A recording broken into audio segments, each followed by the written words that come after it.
As usual, just raise your hand. We'll get you a microphone, and please direct your questions to a specific player if you can. And all right, questions, please. Kevin Lytle, Fort Collins, Colorado. And I guess for any of you guys, really, a quick turnaround for a team you haven't faced. Just what are the challenges that come with that, and kind of how do you balance the trying to prep as much as you can without sort of overwhelming yourself with information? Yeah, I mean, like you said, it's a quick turnaround, so I think we just got to prepare how we do for any team. I mean, obviously they're a really well coached team. They're really good, and have a lot of really good big guys. So we got to be locked in on that side of the ball, defensive end and rebounding. So like you said, quick turnaround, but coach will do a good job of preparing us, so we'll be ready.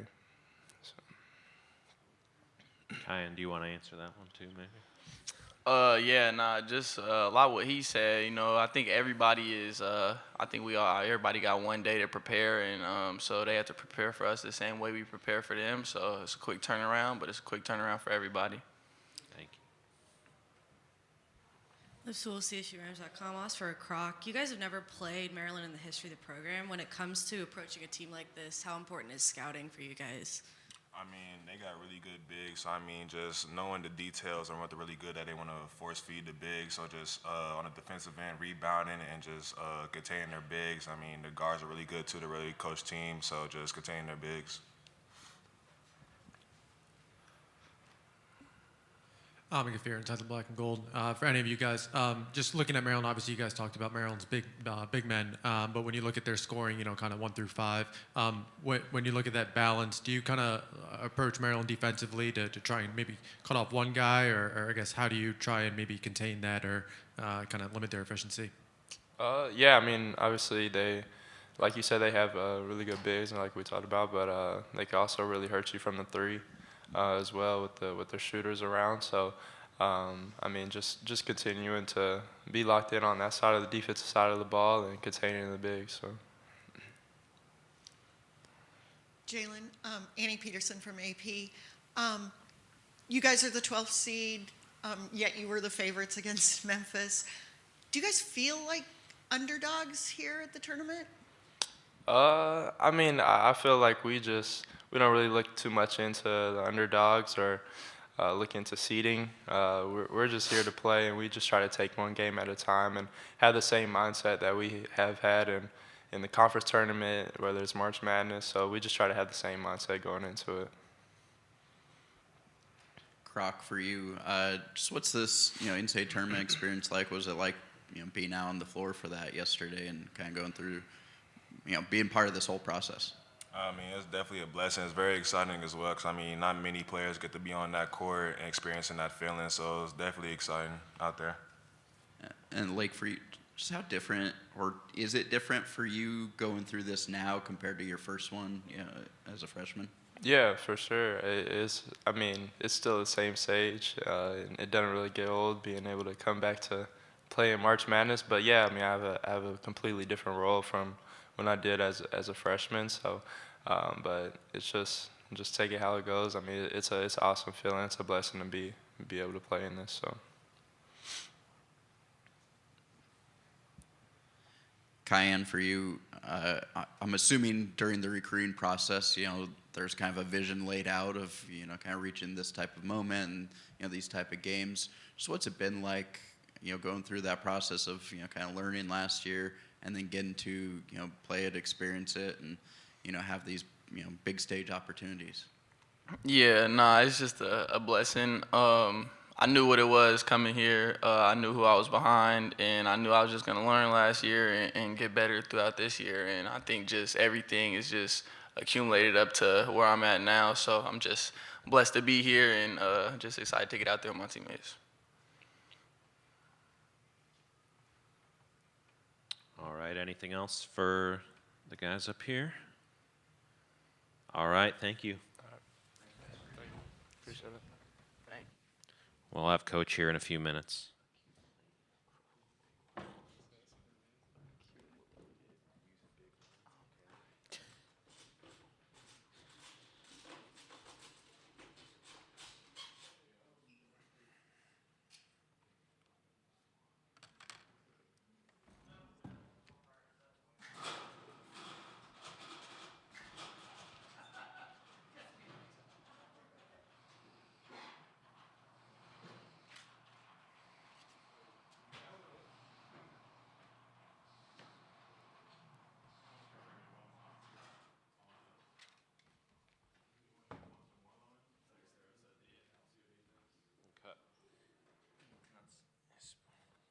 It's supposed to start at 55.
Jeff could teach me.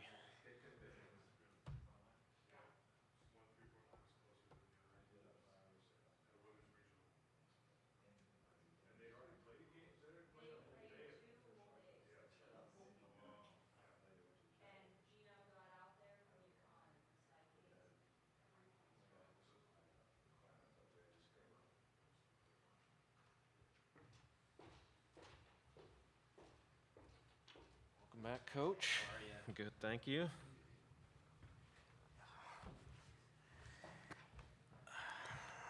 All right, Coach, I don't know if you have an opening statement, but we can open it right up to questions if not. I mean, what more could you want being here right now in this moment in the round of 32 and March Madness? It doesn't get any better than that, and it's what you work for all year, and I'm really excited for the opportunity. All right, and just a reminder to those on Zoom to use the hand raise function if you'd like to ask a question, but we'll start off with questions from the room here. Hey, Nico, Tim Booth from the Seattle Times. How did yesterday feel different than a year ago when you guys had a first four win, and maybe appreciated this win more or celebrated it more? You know, listen, I mean, any opportunity to play in this tournament, it's one of the, hardest things to do in our sport, is a blessing. Going to Dayton in the first four is a whole other challenge. You find out on Sunday night and you're literally on a plane, the next day, and it happens so fast, and then game's over, you get to Charlotte at 3 a.m, and then you're playing again. It's such a blur. And although this happens fast too, it kind of feels like you're more a part of it, right? You're here. We play on Friday, we get the win, and our fan turnout is great. So the experience feels different, and they're all special, but this one was a little extra special. Tyler King with the Denver Gazette. Nico, you guys are one of the few double-digit seeds to have advanced to this point. You guys are wearing the shirts that say "Doubt Us," the pregame warm-up shirts. I mean, have you guys embraced kind of the Cinderella aspect, or do you guys feel like the way you've played the last month and a half now, you guys are better than your typical Cinderella? Well, for the record, I think all the Under Armour teams have the Doubt Us on them, so we're not unique. That wasn't anything that we did, but honestly, I know it's like we haven't really gotten into, whatever people doubting us or where we are. We just have a strong level of belief in what we're doing. We have a really competitive group who cares and really believes they can win, that loves to put it all out there. And I just think more than worrying about whatever people think of us, it's just more we just really try to double down on the belief in ourselves, and I think that's really what's carried us. Kevin Lytle, Fort Collins, Colorado. And do you guys feel, obviously did a lot of things well, but feel a little bit like it wasn't a best performance that you've had, and that there's kind of another level you can get to from where you were yesterday? Well, no matter what, you always feel like, maybe we can play better, but your opponent has a vote in this too, and we knew going into the game, I thought Memphis did a really good job of, they do a lot of different things defensively, of kind of, switching, disrupting. It maybe took us a little while to get a feel for it. And I agree. I just didn't think our rebounding edge and tenacity was nearly good enough in the first half. But I thought other than the first play of the second half when we just threw the side out away, which I still am kind of in disbelief, I thought we played pretty dang good in the second half. I thought our guys really, really rallied. And, again, when you're playing a great team with a great coach and great players, all that stuff like that, it's going to be hard. And to win was just phenomenal. And kind of on that note, an opponent has a say as well. Sort of what jumps out about Maryland, and especially obviously they have a pretty great starting five. I mean, you start right there. I mean, their starting five's as good as any in the country. They're really, really connected. They really don't have weaknesses. Obviously, Derek Queen, you can see why. A lot of people have him as a lottery pick. He's got unbelievable hands, balance, dexterity, play in tight spaces. Both of their bigs, him and Reese, they can pass to each other. Their guards are terrific. They make shots. They're aggressive. They're really connected on the defensive end. I mean, I think I look where they're 10 in Ken Palm. They could have won the Big Ten. They're just a terrific team. And so it's going to be a challenge. But again, if you're in the round of 32 in the NCAA tournament here, that's what it's going to look like. You know, you're playing the best teams in the country, and they're here for a reason. And Kevin Willard's an exceptional coach and just has his team firing on all cylinders. You know, but then we know all that. But like I told our guys, well, so are we. You know, and I think when you get to that point, it's your opponent is really, really good as any we've played all year. But we also have to rally behind us playing well, right? And that, you know, hopefully we can do some things or have to do some things that causes them some problems as well. Lindsay Schnell, The Athletic. Nico, we've talked so much throughout college basketball this year about how good the SEC is. You know, we always fall in love with certain conferences, but you guys sent 4 teams from the Mountain West and 2v1 first-round games. How much do you think that has prepped you for this? Like, there's not really an easy night in your conference. I couldn't agree more. And, you know, and I know our league has taken a little bit of a beating nationally with not having as much success in the tournament. But I just think a lot of people, I'm going to be really candid. I mean, being as far west as we are, I think a lot of people don't stay up to watch all the games. They don't really understand the quality of players and coaches and programs in our league. So absolutely, you get tested night in and night out, and you're playing in front of packed arenas, and so you come in here battle tested, and so I agree with that. It was great to see, you know, New Mexico win yesterday too for the league. But yeah, I mean, we take pride in that, and I think both us and New Mexico winning yesterday was really, really good for the Mountain West. As a West Coast resident, I would agree with you that a lot of people don't stay up, but also let's cut down on the 8 p.m. tips. My That's above my pay grade, yeah. My follow-up for you is in a couple years when we get a new Pac-12 and some of the Mountain West teams are going to go over there and they're going to add Gonzaga, like there's all this realignment again, is like how good could this new Pac-12 like be how much of a premier West Coast basketball conference could it be? I think it could be the premier West Coast basketball conference. I think that part's exciting. You know, you've got some really good brands and programs that are going to compete. And so I think that part from basketball perspective is exciting, you know. So the one thing constant in college athletics is change, you know, right now. And so obviously, you know, a year from now, not next year, but the year after, you know, we'll be in the new Pac-12. But there's a little bit more work to do, but it definitely shaping up to be a great basketball league. Hi, Nico. Matt Calkins with the Seattle Times. I was talking to Tim Shelton for a little bit. He's got Seattle connection here with his dad winning a title here, and he was pretty enthusiastic and happy to be here. I'm just curious what you saw in him that made you want to bring him onto your staff. The one thing about Schelt, man, is like what you see is what you get. He's got an unbelievable, infectious, positive personality. It doesn't matter who it is. Like with our players, coaches, he shows up the same every day. He's got a smile on his face. He's positive. He's got great energy and enthusiasm about us, and it's not fake. It's really who he is. But he does an unbelievable job of balancing that. But when you get him out there on the court in practice, I mean, he's going to get after you now in the right way. You know what I mean? I mean, he brings a ton of energy and juice to our guys. He was obviously a tremendous player. I was familiar with him at San Diego State.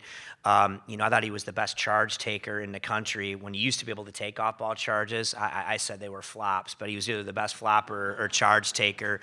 But I remember games, heck, we'd play against him and he'd have 4 or 5, you know, take 4 or 5 charges, but he was just such a great team guy. Not only that, he's kind of got some musical talent. You know what I mean? If you remember back in the day, like they had this song, this rap song or whatever. Ask him about Test Nation, you know, next time when you see him. So he's a multi-talented dude. Nico, Jerry Brewer from the Washington Post. When Neek transferred, what did you think you were getting, and why has he developed into such a complete, efficient player? You know, we recruited him really hard out of high school, so we had a great relationship with him and his family. You know, he decided to go to CU instead of us. And, you know, when he decided to go in the portal, you know, he was a young person we had a lot of belief in. We knew he was our type of guy as far as the character, and we thought he had a lot of talent maybe that had been untapped. the thing with him is that, and I keep saying it, there's like it, love it, and then there's live it guys. I mean, he lives this game. I mean, he can't get enough of it. He loves to be in the gym, loves to be coached, loves to watch basketball, talk about basketball. And so he just soaks it up. And he's got this really uncanny belief in himself. He's always believed that this is the kind of player he's supposed to be, and he doesn't listen to anyone else tell him otherwise. And so he just really put his head down, and he's gotten stronger. His footwork's improved. His balance has improved. He's learning to score the ball in different areas. Obviously, he's got the ball, in his hands even more than ever now, and his passing and playmaking is really showing up. He's a special rebounder. But most of all, man, I mean, anyone who knows him, he is just a special guy, man. He's just an incredible human to be around. And so he's the whole package. And I just couldn't be happier for him having the success that he's had here at CSU, because nobody deserves it more than him. Lindsay Schnell, The Athletic. I had a question about Neek, too. He obviously didn't shoot great yesterday, but he did a lot of other things. But offensively, he doesn't seem to force a lot. Sometimes you see guys who aren't shooting well and decide the solution is to take 20 more shots. How do you help him navigate not forcing things versus when you say to him, like, hey, you need to take this game over right now, because he is talented enough to do that? He just, again, he plays for the team, and so he doesn't think about that. He just thinks about what he has to do to help our team win, and we need him to be aggressive, but I just think that takes time when you become the top of the scouting report. He wasn't the top of the scouting report last year. Now he is. I think he's done a great job of just finding that balance. And yeah, I thought he played really well yesterday. He missed some open shots he's been making, but everything else was great. I mean, 8 rebounds, 6 assists, didn't turn the ball over, played really good defense. 2 more of those threes go in. Everybody's talking about another monster game, you know what I mean, for Neek. But I thought he played really, really well. And again, sometimes I always tell guys, the ball's in your hands, not always to take the shot. It's just to make the right play. You know what I mean? And he makes a lot of the right plays for us. Nico, Susie Wargin from KOA in Denver. I don't know if you've had a chance to see all the people that were at the pregame party. I think there were over 400 there. And then obviously in the stands yesterday, it was pretty spectacular. From your perspective, and I talked to Nick about this too, what does that mean when the fans travel so well, and when you look up, I mean, that whole, horseshoe practically was filled with CSU fans? Susie is just awesome. I mean, to see that, and I've had more even, that said they're traveling in, today just to be there tomorrow. I thought it was absolutely phenomenal. And obviously, I wasn't at the pregame party, right? But I've heard the stories, of how packed it was, and people, going. It's awesome. It makes a difference for us. But I'm just really, really happy. This place, and I'm just really, really happy for the fans and CSU. I know how much this means to the school and to our fans, and just to see how excited everyone is and coming out here to support it. It means the world to us. But I'm really happy for them too. All right. Anything else for Coach? Oh, one more. Nico, I don't know how much you're paying attention to this because you're so locked in, but Kevin Willard has been the last few days very frank in his press conferences about how much Maryland needs to commit to their men's basketball program. Basically, he makes it sound like he wants more money for NIL, that type of stuff. I'm curious, when you guys are here, when you're running into other coaches at the tournament on the road, do you guys talk about that? Are you ever revealing numbers, or are you all trying to keep everything close to your chest so that you don't accidentally help someone sign someone great out of the portal?